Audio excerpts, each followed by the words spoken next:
let's do the game review first. Let's get into it, Jay. There's a lot to cover. I got a lot of things that I put down that we talked about as well as some other things.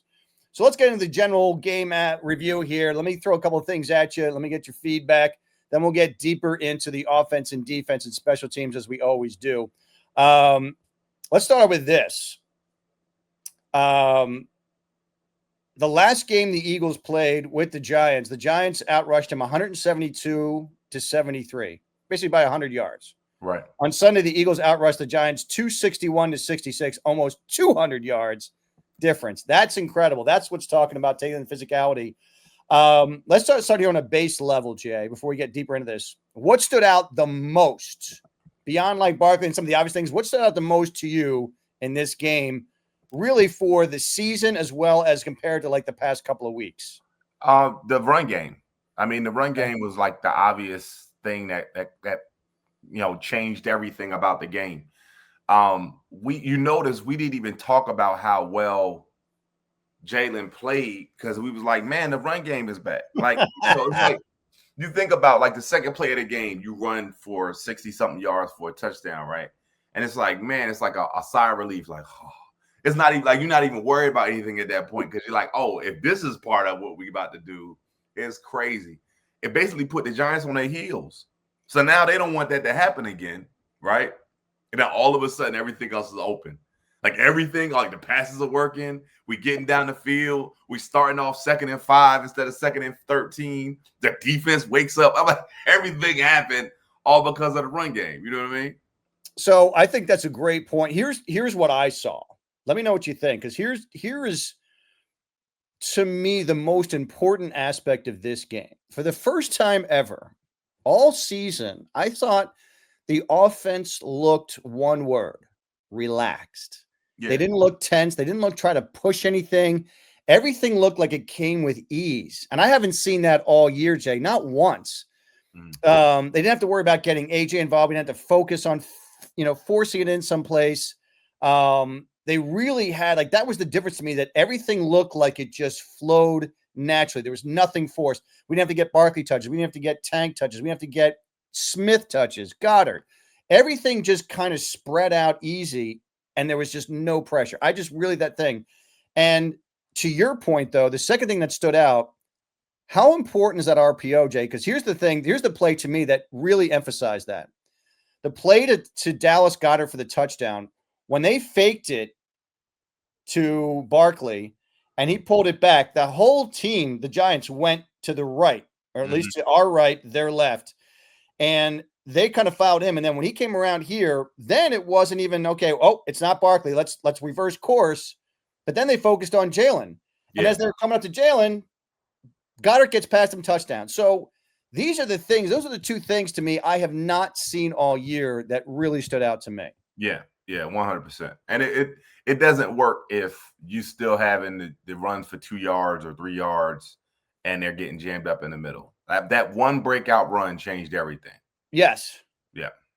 The other big thing, I think, all season leading up to now, because we're heading into the bye, the other big thing that stand out to me is the Eagles are now tied for first in the league with fewest turnovers. I think that is the biggest difference, that they are 6-2 versus 3-3 versus anything else. Yeah. They have one interception by Jalen, and that was a bad one. And one fumble. And one fumble by Jalen, and then one fumble by A.J. Dillon, who, by the way, has not played since, and that's a significant thing, too. Yeah. By the way, the bad news is, who they're tied with for least turnovers? Who's that? Green Bay. Who are coming to play. Well, something's got to give. Something's got to give at some point, too. The only downside, as we're heading to this bye, we're sort of halfway into the season, still talking about this game. I told you my two players that were going to break out, two whiteys, Goddard, who did, and then Blankenship, who did not. I mean, Blankenship had a very good game, but the reason I picked Blankenship is because, we're 26 in takeaways. We are not doing a good job with interceptions, causing fumbles, getting fumbles. Is that all in concern? Is like, did this game show you? Because I thought this game we could have done a little bit more with that. Does that cause concern for you at all? Or what do you think is going to be with them being able to start getting turnovers late in the year to sort of build this up a little bit? I think the more they get in tune with what Vic Fangio's looking for, and remember, everybody wasn't in that system. True. So when everybody's working the way they're supposed to be working, maybe Blankenship's playing up a little bit more. Maybe someone's cheating out a little bit better. Like the touchdown or the pick six that happened in the Super Bowl was all because Zach Bond had everything on lockdown, and Cooper could come across and read the quarterback at that point. It's like everything has to be working in unison for those things to happen. I mean, the Andrew Bakuba touchdown from earlier, the week before with Minnesota, that just happened because he just happened to be far enough back in his coverage. Right. You see what I'm saying? It wasn't a situation where somebody was able to break on a route and get the interception. It wasn't a heady play. It was a lucky play. Those will happen though, because you did have one already with Jalen Hunt. Like Jalen Hunt was a straight coverage read interception. You know what I mean? But you are used to seeing Blankenship get those, like especially towards like fourth quarter into the game. We got used to seeing those, and I think it'll come. I'm more excited with the fact that we're at the bye. We're 6-2, even though I had us at 7-1. But we've played the most complete game going into the bye. We don't have the questions coming out of the bye. Like we just showed what we have. Right. So now I'm excited going into the bye to see what we can do against Green Bay coming out of the bye. So that's where I am with it. Yeah, I think also too is that I'm hoping that they use this as a springboard, not as a sigh of relief that they're going to sit on their laurels for the next week and a half before they come back hungry. I think they're going to get in there and hopefully step it up a notch. But that's a good point. I think one of the biggest plays of this game, I mean, it was pretty much in the bag. As you weren't worried, of course. I'm texting every 5 minutes. I'm worried. Right. But I think the biggest thing for me was what ended that game was Tank Bigsby.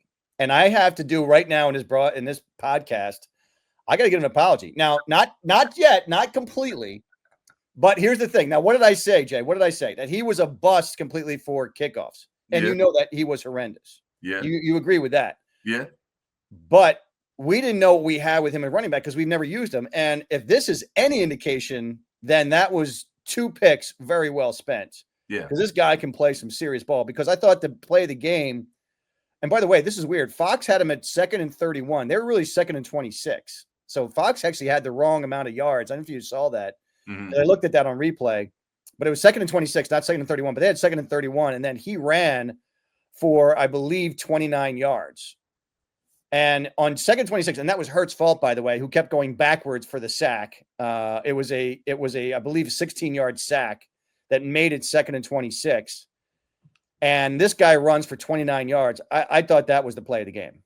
Yeah. I mean, it was that expected. Like, it was like one of those situations where you're like, I'll take it. You know what I mean? Like, it was like the same thing if Shipley come in, you'd be like, I'll take it, man. You know what I mean? But it's for me, if we have this regularly, there's nobody stopping us. No. There's nobody stopping us. And people can sit there and go, oh, yeah, but what about this? What about that? I'm like, you cannot tell me anything. 38 points with ease. And the 38 points was with ease because you had a running game and you had the passing game. And those 4 touchdowns that Jalen Hurts threw could have easily been 3 run touchdowns